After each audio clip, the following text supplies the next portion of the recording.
Hi there, fellow poultry enthusiasts. Welcome to Poultry Nerds, the podcast where we nerd out on all things feathered and fabulous.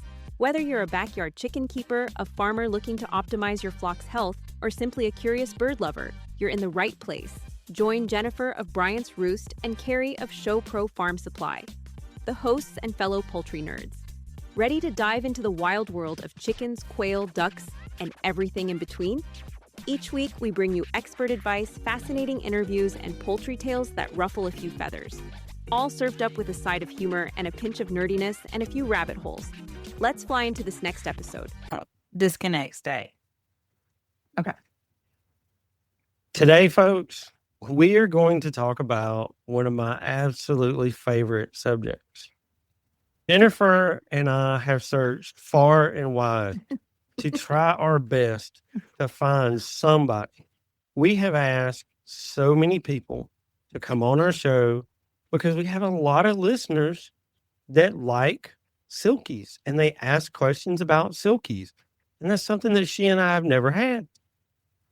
So we finally found somebody. We've got Dr. Nicole with us today, and she's going to tell us about the fluff balls.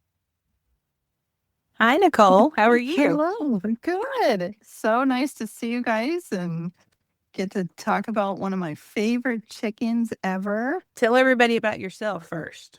Okay. I live on about a 2-acre lot in a subdivision, luckily with no HOA, with my family. I've got 3 small kids and my husband. We've got 3 dogs and a few cats. It just kind of comes with the territory of being a veterinarian. And we decided we wanted to get into chickens. And probably about, let's see, how old is my oldest? 8 years ago, we purchased some layers. And then the kids wanted to get into showing and they wanted a smaller chicken that they could handle. And when I was younger, my parents would order by the hundreds meat birds from hatchery. I don't know if I'm allowed to say the name, but we always ordered from Murray McMurray. So each spring we get all these boxes of these little meat birds. And one year they decided to get into some layers. And of course they always throw in the free chicken. And the free chicken turned out to be a little silky rooster. And his name was Five-Toe Hairy Sam. And he was the sweetest little chicken ever. We used to carry that thing around everywhere, dress him up. And so when my kids wanted more of a pet show quality chicken, we decided to go with some Silkies. And I quickly found out my obsession with them had not dwindled at all. So it soon went from the kids' little fun pen to mommy's Silkie. So the kids still have theirs, but I've been developing a line of white Silkies, probably seriously been breeding them now for about 5 years. And like you had mentioned, Carrie, in the most recent podcast, that's about how long it takes for you to really start seeing some results. So this year, we're really excited to start showing them and showing off what we've been working on. So it's a little synopsis of where we're at. So we've got our real chickens, and then we've got a fun pen, and then we've got mommy's Silkies. So what colors? You have white. Is that the only color? So I have white that I've seriously been breeding. And then I've got a couple of blacks that I was thinking about starting, but my black rooster is hideous and I don't think I'm going to get very far with him. So one of my good friends at an upcoming show in a couple weeks, she's all bringing a rooster. So we'll see what he looks like and if we can do anything with him. But I would like to do some black Silkies. It takes up so much space, and on 2 acres, we can't go too far. You can have a lot of chickens on 2 acres. You can, but one of our acres is swampy, and I can't put too many coops back there. So sounds like a farm is in your future. We're trying. I was going to say, if I can convince my husband. So you could tell your husband that it would be a tax write-off. Would be. Because for you, with you being a vet, if you just so happen to build a rather large barn where you could have patients in and things like that, and you have an office, then that whole part would be a tax write-off. That's true. That's perfectly legit to me. And Probably, honestly, that's what it would come down to anyway. Yeah, we moved here from 2 acres, and I can tell you it's a huge difference. And how big is your farm now, Jennifer? 18.5 acres. Nice. Yeah, I didn't want to go over 20, so this worked Yeah. pretty good. That is, yeah, that's a nice size. Yeah. If it's not all swamp. There's a lot of swamp here up near St. Louis.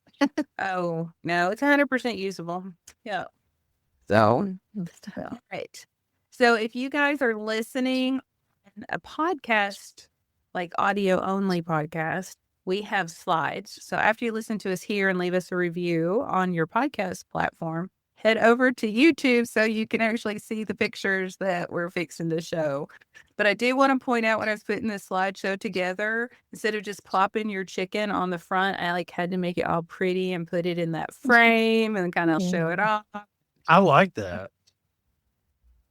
That Jennifer, that has your signatures, and I'm really impressed because I know that they're not your favorites, but you went above and beyond to make it look really nice. This is Nicole's picture that she sent me, and then I fixed it so I could put it in that. So that's your bird that I took out of that picture. So your whites are all white. Yes. Yep. Now, do they have the slate face and the slate legs, or is that kind of pale as well? Nope. So the interesting thing about the Silkie is they have that hypermelanotic gene where their bones, their skin, and everything else is going to be dark in color. So even though you know how the beak is clear, but there's a bone under there. So when you're looking at the beak, it'll look blue, and that's because you're seeing the bone under there. Oh, okay. Yeah, so you want the comb nice and dark, like a mulberry to dark blue, black color. You don't want any white or pink skin anywhere on your Silkie, whether they're white or black or blue, whatever color they are. So all these little mottled Silkies that are coming out that have the little bright red comb and the white pink beak, that's not favorable. Standard. That was Carrie, you pushed her before the slide. I got all that in the slides. I'm so sorry. I had to ask that because I've always wondered that. And it's easy to have them wash out. So that's something that you got to be really careful of. So I did do a little research, Silkies, because I know nothing, like literally nothing about them. Yeah, that's exactly what I have written down too. Okay, so I got it off I got it off the Silkie Bantam Association. Is that what it is? Silkie Bantam Association. I got it off their website. Yep, they're a really old breed. They were found and recorded by Marco Polo as early as 1298. But like you have there, Marco Polo? Yeah. Sorry, that caught me off guard. I just thought that was a game that you played in the pool. Yes, he was real. He found a lot of stuff. History was not my strong point, okay? Okay. I'd have to be a coach for that. Okay, we're not gonna go down that rabbit hole, Mr. School Teacher. Go ahead, Nicole.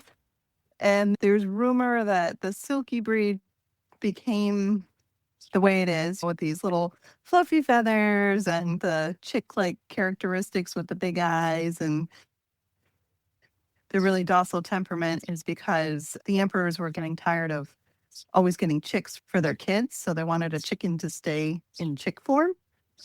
So and then another use for them is in Chinese medicine because of the dark bones. They like those, apparently.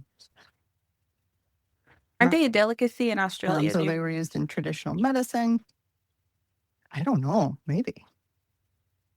Could be. I know a lot of people will buy my extra cull roosters and they eat them, but I don't. I can't. Those are her baby. Can't do it.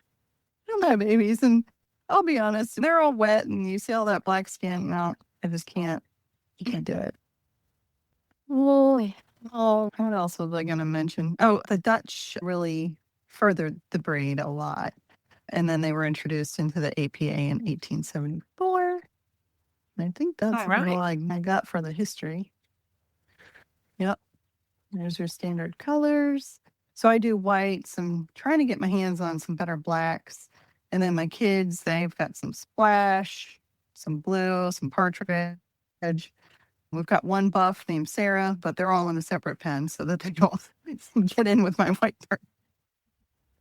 You just kind of slid that right in there. We just give them people names. Yep. So Sarah's a good this mama. partridge color, that's like a purple color. Do we have a Partridge, picture? No, I didn't get a picture of didn't- a partridge. I'm curious. Is that like a lavender purplish color? No, or it's a silky? pattern. It's a pattern. And partridge, Yeah, it's a Okay, pattern. I was So going the- by the dot you had. Right. Hopefulness. yeah. No. Here's our first rabbit hole. So on Canva, apparently when you try to change the color dots colors, it changes all of them into that palette. So I gave up about the 16th try. So that's why there's a purple dot.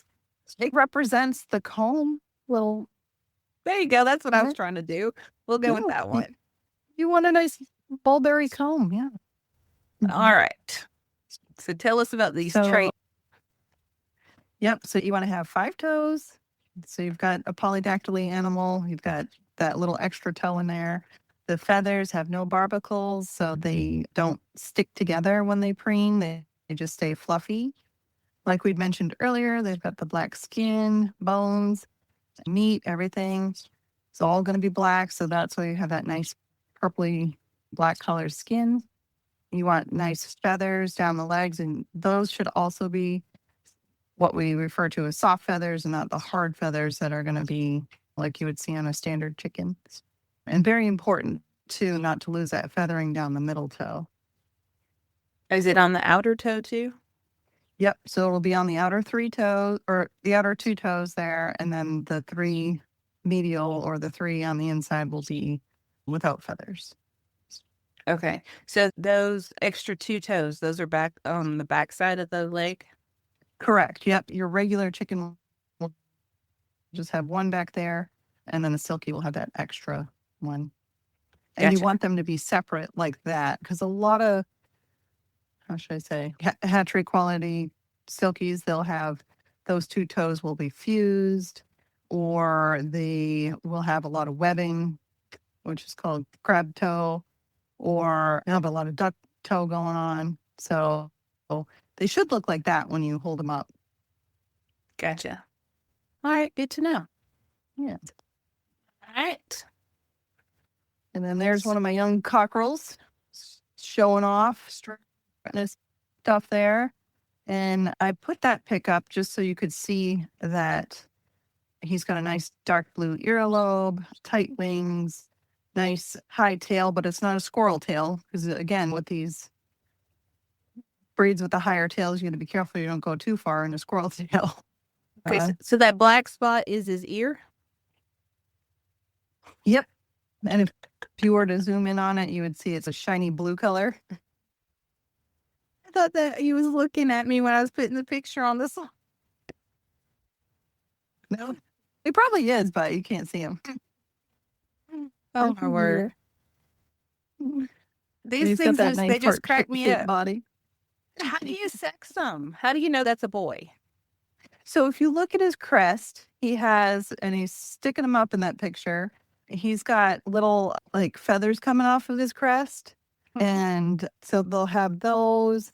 He's also bigger and he's crowing. I know he's a rooster, but once you have been around your chickens, if somebody else handed me a bunch of 4-month-old silkies, I probably couldn't tell theirs apart. But with mine, I can start to tell them apart about 4 months old, just how their characteristics are. And those little streamers on the head, that's one of the first things that's going to give them apart. And they do have, what are they, the hackles on the neck. Those feathers are going to look a little different. And they do have saddle feathers. Okay.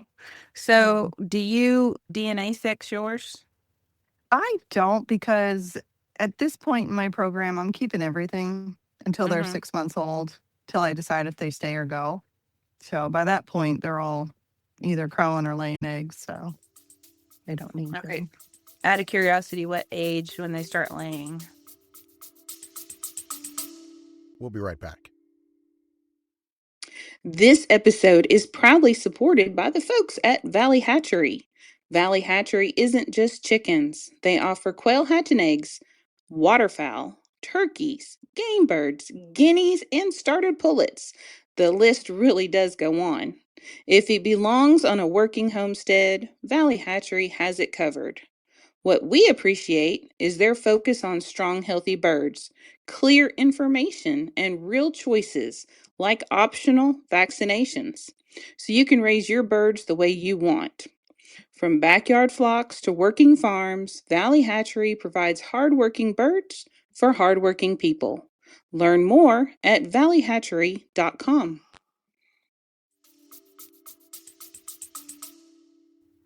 Usually between 6 and 9 months. Okay. So a little bit later than your regular chicken. Yep, that sounds like a standard bred bird. Yeah. Yeah. Because a lot of standard birds, it's 6-8 weeks. It's not 6-8 months. It's not 8 to 12, 15 weeks. It's not fast. Yeah, like some of the box store chickens, Yeah. This one was in my coal pen.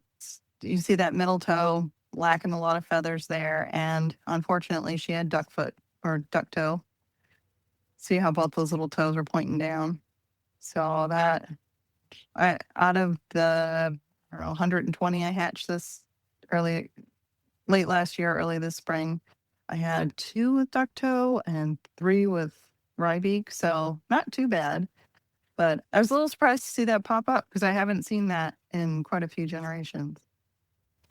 So that is recessive, if I'm understanding correctly. And you don't cull it out, you will end up with it everywhere. Lots.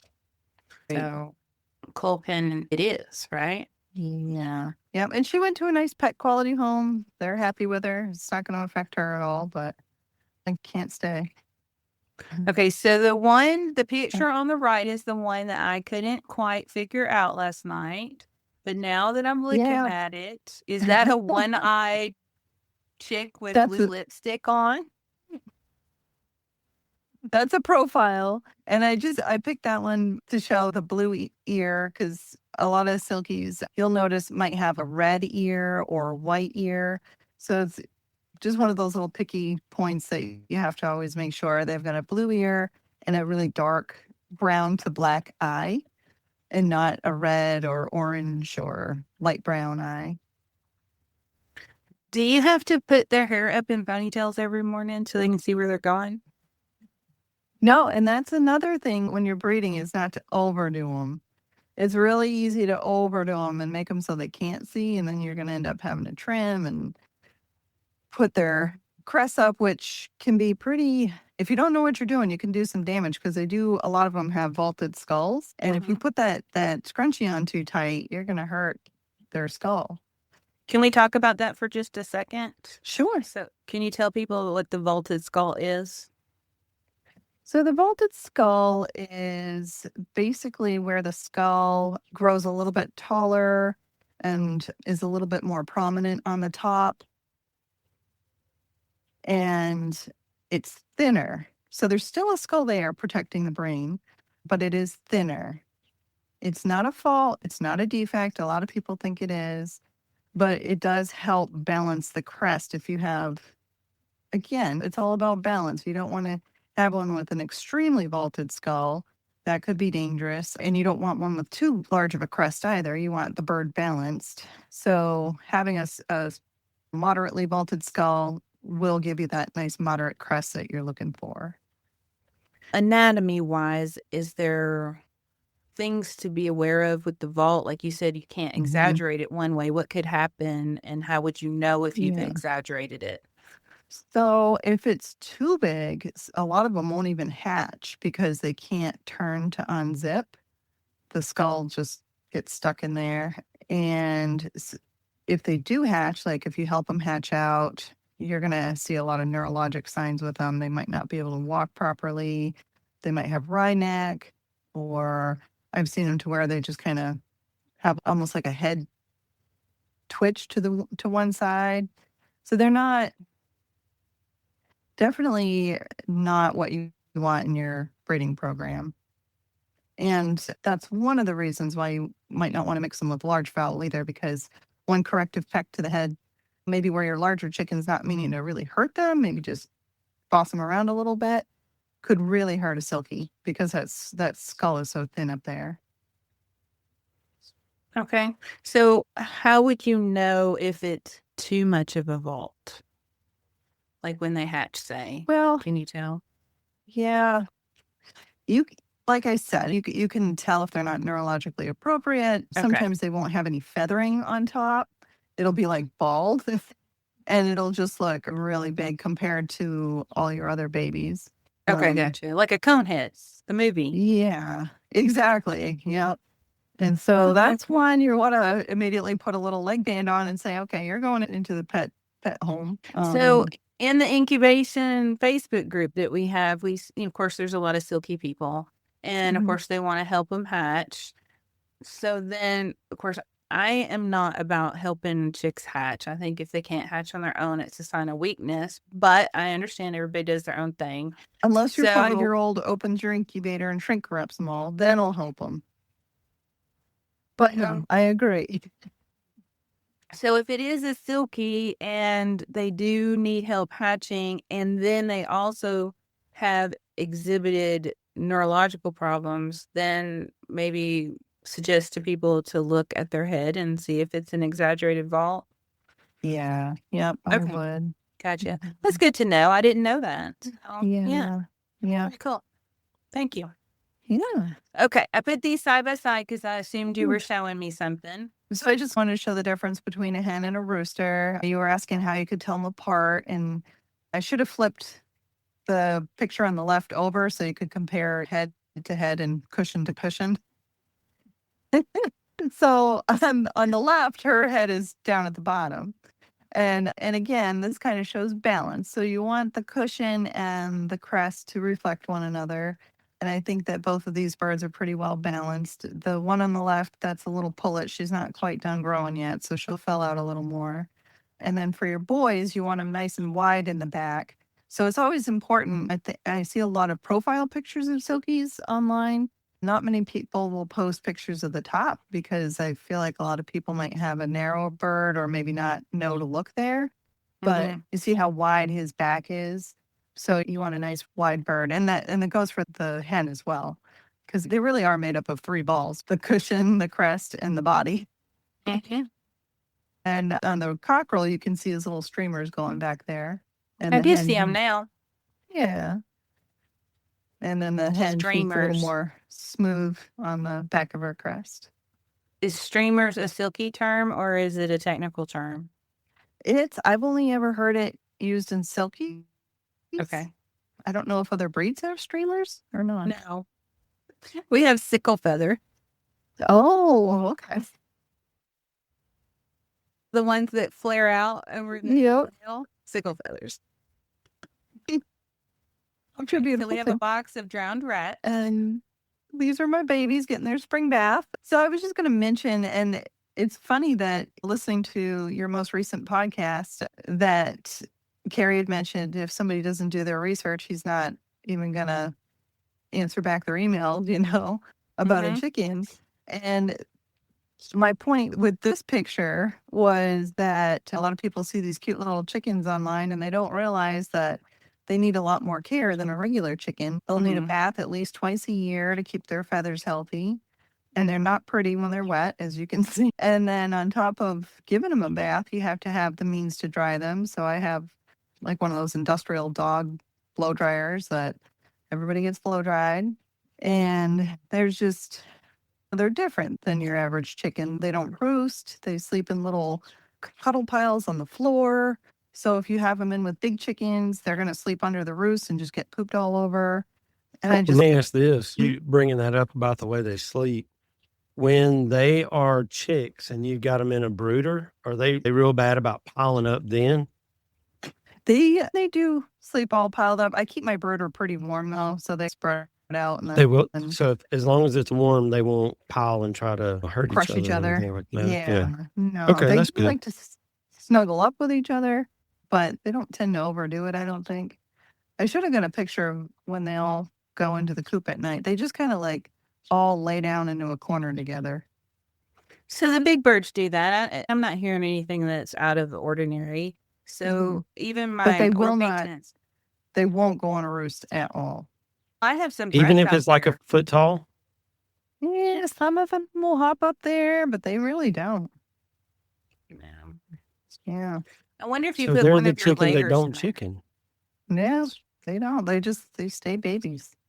I don't know. Yeah, because the kikirikis that are with them are all over the place, flying up in the rafters and everywhere. And Silkies are just like, all right, see you tomorrow. See, I'm going to get me some kikirikis just because I like saying the word. You won't What regret is it. Every farm needs a tiny cock. I'm telling you. How do you spell that? Kikiriki, just like this. It's a bunch of I's with some K's and R's. K-I-K-I-R-I? Is that a kikiriki? Kikiriki. R-I-K-I? Yeah.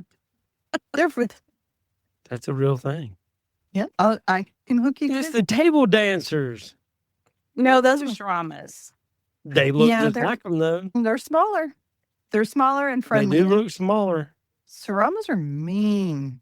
A lot of the Like time. these things, they look like they're the miniature of miniatures. These are smaller than moderns. Yes. Hey, listen, we're going to do kikirikis on another show. I We're can- talking I about can do Silkies those right too. now.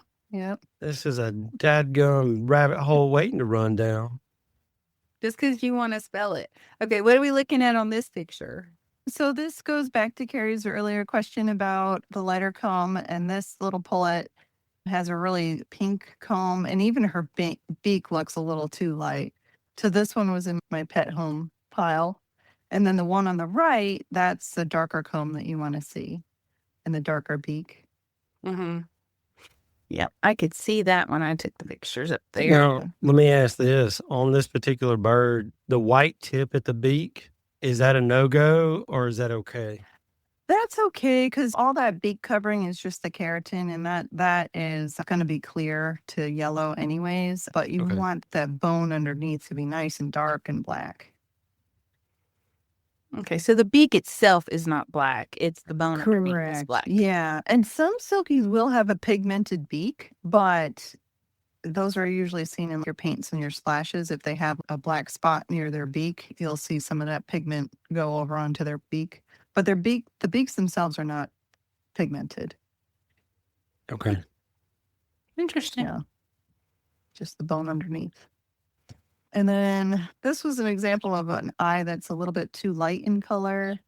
And I should have got that one over in the sunlight as well. But the one on the right has a nice black to dark brown eye. You don't want to see that like that light golden color eye in your silkies. And that was the one that had the lighter comb anyways. So he was already in my pet pile. What about the beak on the one on the right?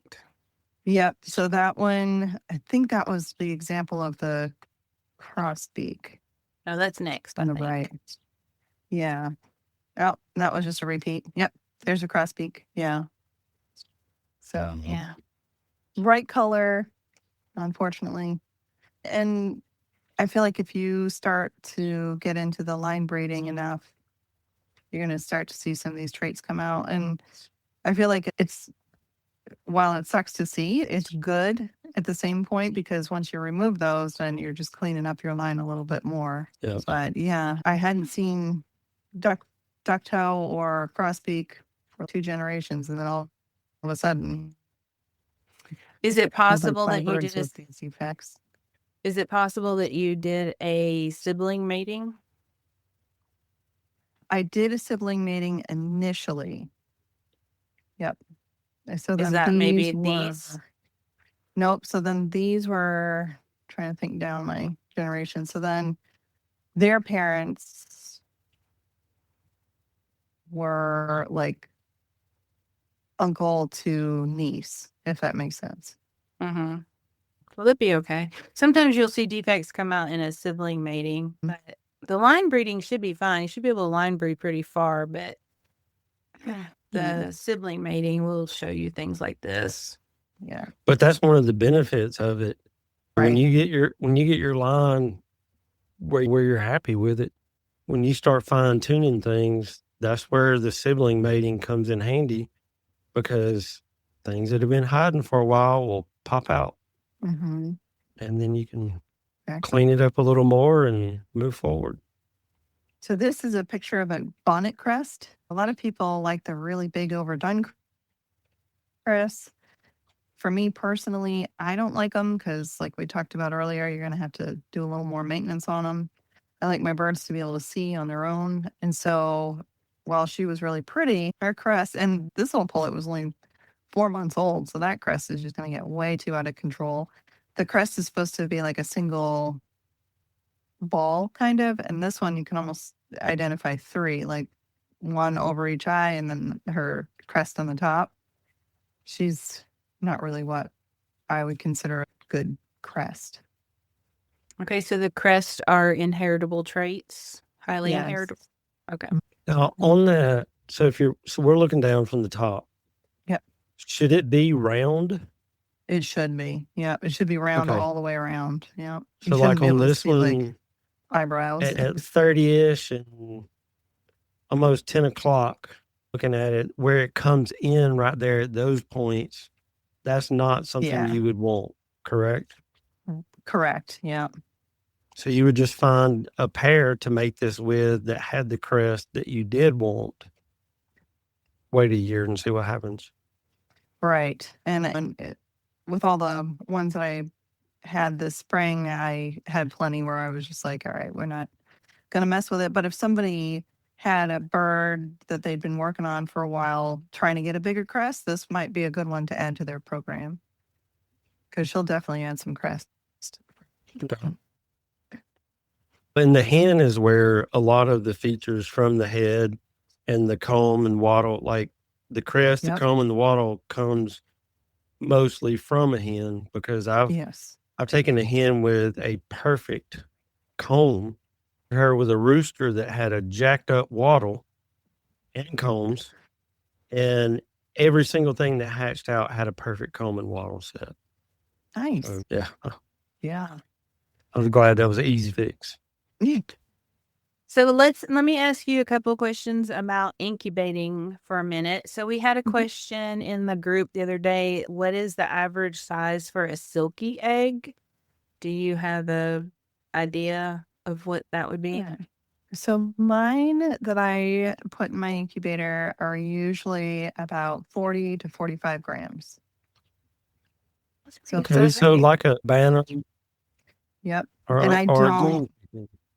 Yep, exactly. And I don't hatch out pullet eggs. I guess those would be a little smaller, and some people do it, but yeah, I wait until they get up to. You fight the temptation. I know, it's hard. What about shape?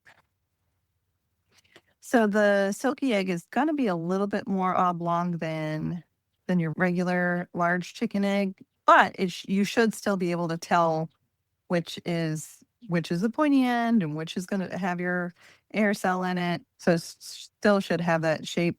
Some silky eggs will get really oblong and very pointy, and those I'll put in the breakfast pile. You mean torpedo? I call them torpedo eggs. Yeah. Yep. Yeah. Okay. And not golf balls. No, we don't want golf balls. Okay. So you do 40 to 45 grams. What about if you had a monster like a 50-gram pop out? Would you chalk that up as a double yoker? I'd probably just put that in the breakfast basket. Yeah, probably be a double yoker. Abnormal. I can't. Yep, and I really, just try to stick right mid level. No, that's good. I was just curious, like what a top side of one would be, because I know with other fowl, I have a lot of large fowl. I know that 60 to 65 grams is the high side large fowl, but with the American breast, that's ideal because you're going to get larger chicks and better grow outs. Yeah, so you want a nice giant chick. Yeah, and I guess. So that's why I was curious about the silkies. And you want to keep them right at that mid-level too, because you don't want them to get too small, but you don't want them to get too big either. Because they will occasionally at shows, they'll weigh them, and if they don't make the weight cut, then they're disqualified. What about incubation time? Still 21 days? Anything special? Yeah, I a lot of times will hatch them with my kikiriki eggs. And so I pull everybody off the trimmer at 17 days. He's going to get the giggles every time. No, I swear, I'm going down a rabbit hole tonight. I may not go to bed till 2:00. I got to figure out about these kikirikis. I'm going to do that, and then I'm going to have to find some. I'll mail Is it you really some. cute? Yeah. I'll put a trio in a box and ship them down. Once A they trio would establish, probably fit in a box. they would. Once they establish, I could probably put 5 in a box for you. But once they establish, you're not going to get rid of them. It's letting mint go in your garden. It'll just take over. You'll have little babies popping up everywhere. How big are their eggs? They're not as small as you would. I haven't weighed them. I just kind of They eyeball them. still But pop out a pretty big egg yeah, bigger than you would compared think, to their 'cause size. you would think they would lay like a robin-sized egg. It's only slightly smaller than the silky egg. And those babies hatch out of there That's and they're very ready to go. And that's another reason why I hatch them with the silkies, because they'll teach the silkies how to eat. Because they come out scratching and pecking and ready to eat, and the silkies are just like, I'm going to take a nap now. And chickies will get them going. Okay. It's pretty cool. All right. I've hold all my questions for later. We have enjoyed you the being next here. podcast. Yes, exactly. We have enjoyed you being here. I put a picture up here so people can find you on Facebook, because sometimes you find the wrong farm. Thank So you. this is the cover photo.